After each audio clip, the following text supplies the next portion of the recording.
oko Galamsey site a omo kwa adwuma baabo say omo hu nyina ntwoma ko ba ensensuo China for ya nkrofo omo nim ketenkete ba ya pe no mkofa sa acha mfan yi ba ya omo de besinsuo mu a so omo de che say nsuo na nkasa no gold wo mu. Now do you think say this fight against Galamsey you bet me a winning as a country? Yeah, you see, Adebia is possible. My master said something. I said the word impossible no, is 2 words. I am possible. Until there's nothing like impossibility. So, idea you beat me, but you say wouldn't me in fact square peg and go share round holes. So unya square peg, na square hole. I'll beat me. What you fix you?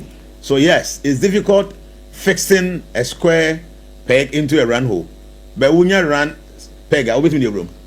So yes, Galamsey is a very delicate situation. Very serious.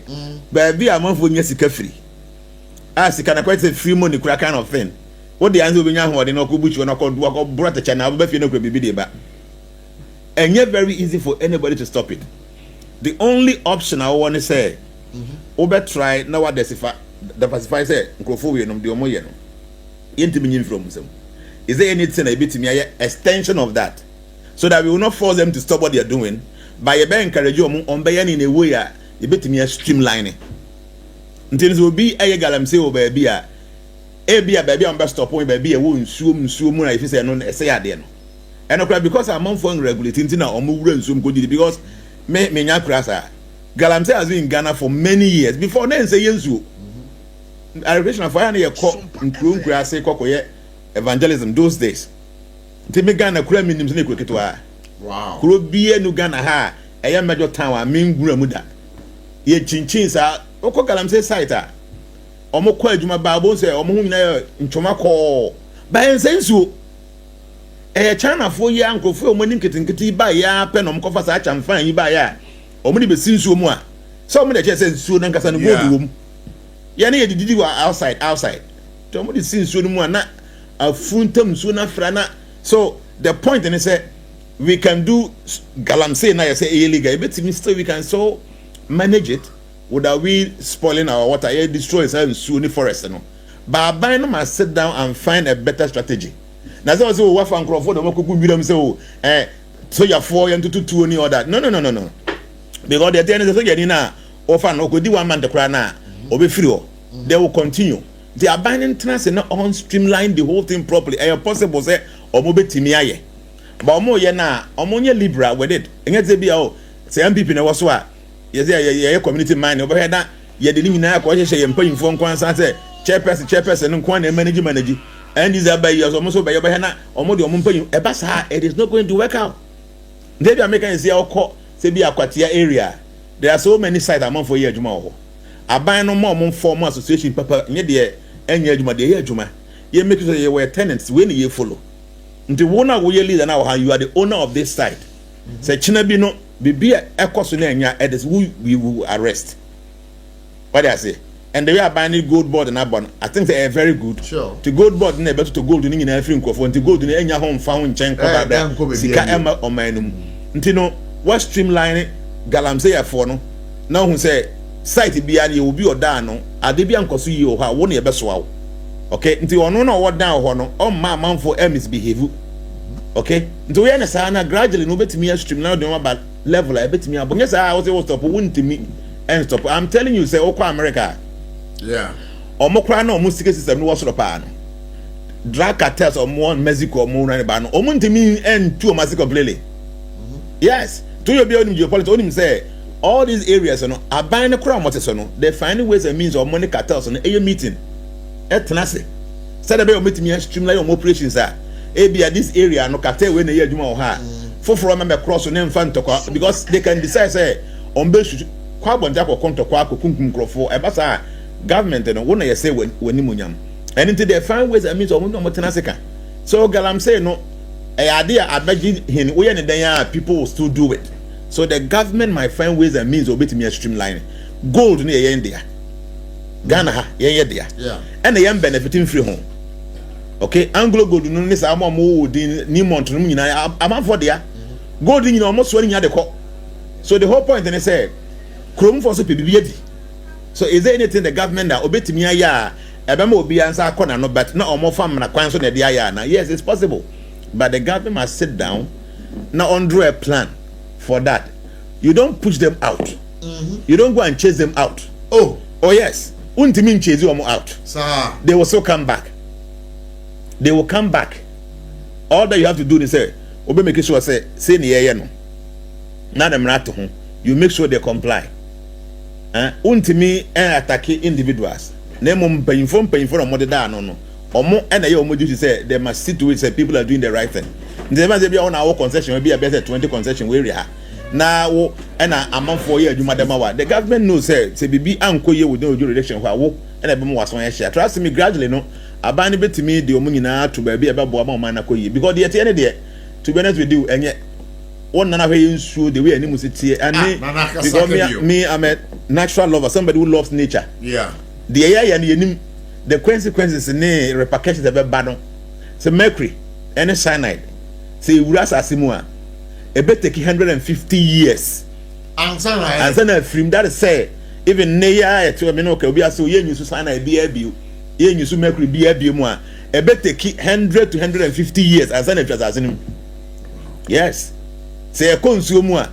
Baby and sooner than a coin and it goes there. And when you know cancer, kidney issue, liver issues are and never bragana for no. Yango pon him.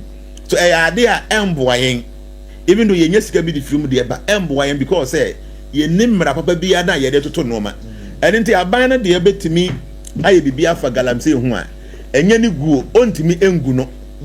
The obet my and say obet me streamlining. Wow. No the marato to home. No a man for a monitor. And so you have no more to do no. Sabana the marato ho. No more the answer ye man. They said those of you are more man will be and free chain and quite be bunny be a better since say ya call medium ya coffee a man for more excavate any association. If you are grand number corner, if you are good and pupra. No matter the court. No matter or declare on defending in alcohol. And saying yes, I go the how or Obeko we are. To the whole point, and they say government and the money in the minute. To be honest with you, say MPP follow Zomuzina, Galamsey. The Abana Abbas say, or man and near Madame Fanny prudent ways or the best of Galamsey minutes. No, and I'm also now can trust me, say 4 years time, they will see what they will go through. Because a lot of people are hono money or be any free. And you say gold in the tuno and kay illegal. Yes, they will crime for some money and any. Abano should just make sure say on Benya prudent means be a man who bet me ISL Jumano, our enti abanamra. Now our mon conco say sue any forest. After all, the foreigners they are just enjoying our gold and our natural resources. Our Baya Tikunum and Gaza or Boasekoe. Or my mind go for since when? Or he crew acquiring that basis and the party to crew.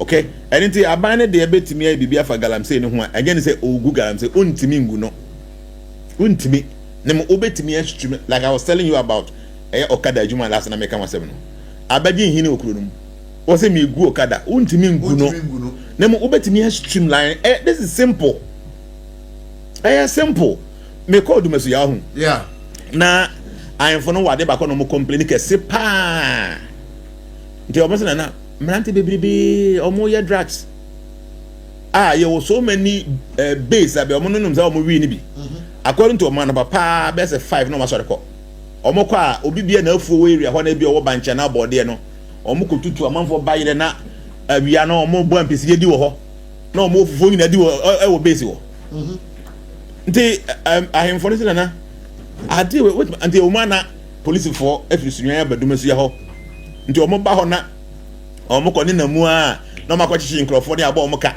be a 200 Ghana whatever no ma gis Ghana omo ko because omo de omo ko police station ni eja omo ba so ahemfo no that they were very disturbed said na what do you think say obetimi ayafa Galamsey no I mean yes I had drugs no and I'm not be so hansa the be our every day we be about the other or him so oh yes until no I have him for no especially me no now let's see what we can do.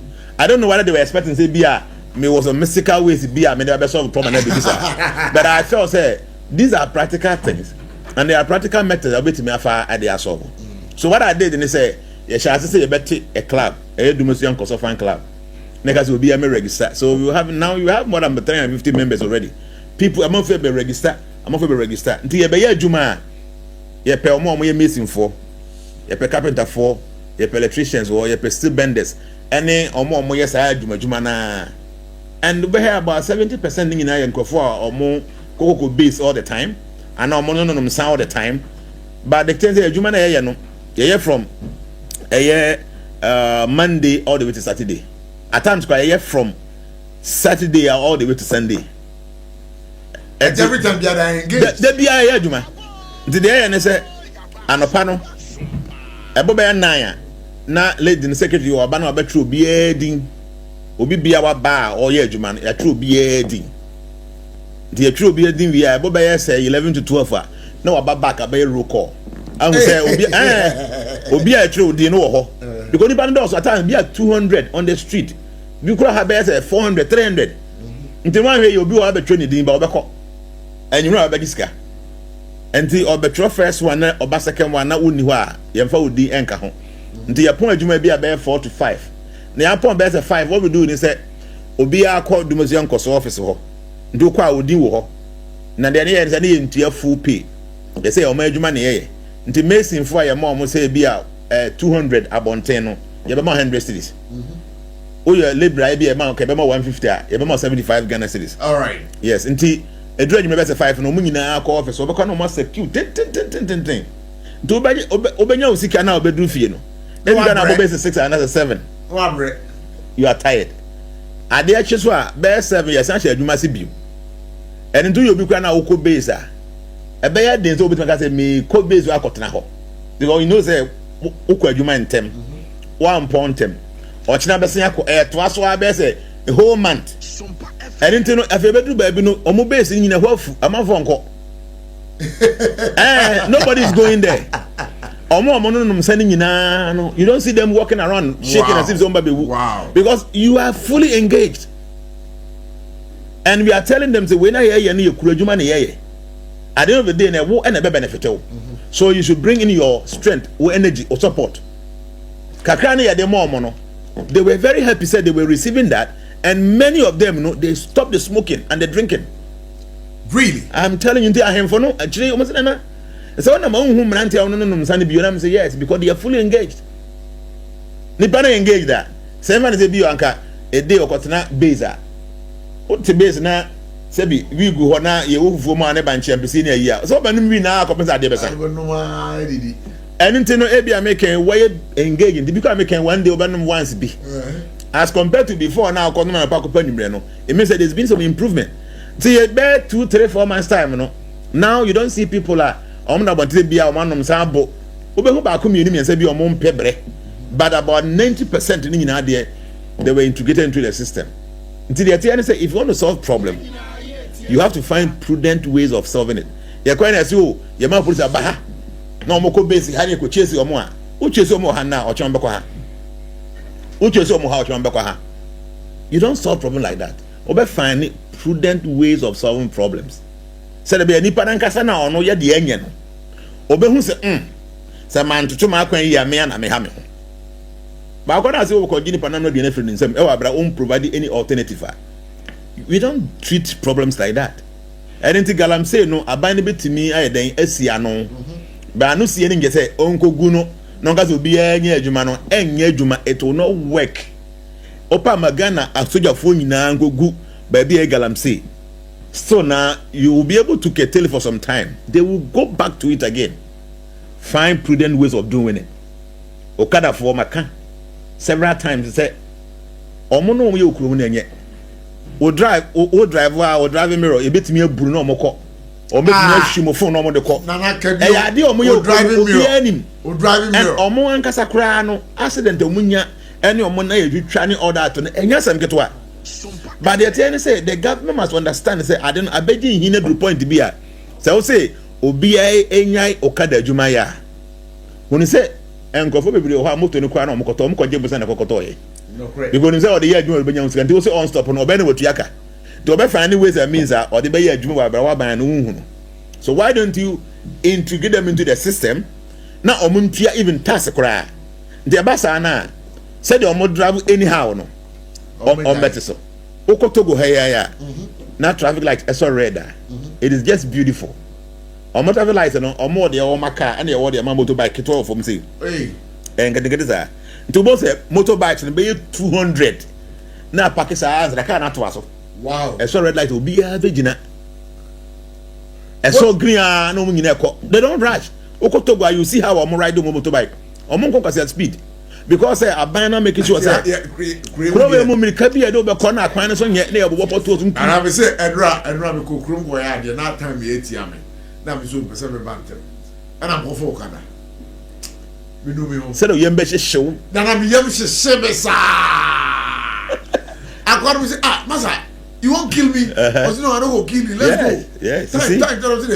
You see? But make ken and amrada ho a. Emra no aban no ontimi emeye say me na meye bibi aboto. Nti no associations na be create. Ghana han ye wo 275 and as I go 76. 276 eh? District 275. Okay. 275 constituencies no. Nti o pa obetimi a form 275 association for the motor riders. All that you have to do is say obi bia na that jurisdiction no, you must sign up to become a member of that association no. And they could even have different kind of attire working gear a very different from other clubs and other groups you know. Then DVL for betimi am a special number apart from the number plate you know. Every rider bia no was special number e betim dia am boss so e wo the motorbike and something china bi say bibi na obi na kwa because I reflect it from far away ko betim hu number no na ya make sure say emra ye adwuma obi before say nipa ne be join the AS association or the Ghana card and what you know say what the riding license no sure ya man working ni working gear or be share dia kwa adwuma no ye be make sure say the motor or ni helmet e wo ho eno kwa akoda nchi the omresi omuko todwe ne omabatwe ne ayi ne nyina bi ka ho okay eba na na government na wo streamline normal the angle of na omo ride na say omo ride aban nya bibi amfiri mu no now no they can even pay tax okay and they want to be every month be and obi ko betu even 5 Ghana for government na calculate motorbikes e yedimo Ghana kro we mu na every month no obi etu 5 Ghana as a tax wo tu ma aban ya e ska be bre enye se ketwa na was say streamline omo at say do traffic light mu no ogina na police chin to onyina no now they will all stop. The way omo ride anyhow no they will stop onko hu say obi air ride wa abra nipa no enche helmet we nim nyina ya ade aban ne betimi aye very easily but unfortunately no it seems we don't seem to pay attention much to some of these things they na papa na also ono kasa about leadership no yeah Ghana your problems nyina no leadership wa nti yetimi try say e beto to no ma yi a ye betimi asesa ma man no matimi akoyi a fine but it's very unfortunate say the way I normal konai na nshada nkoye but say enye too late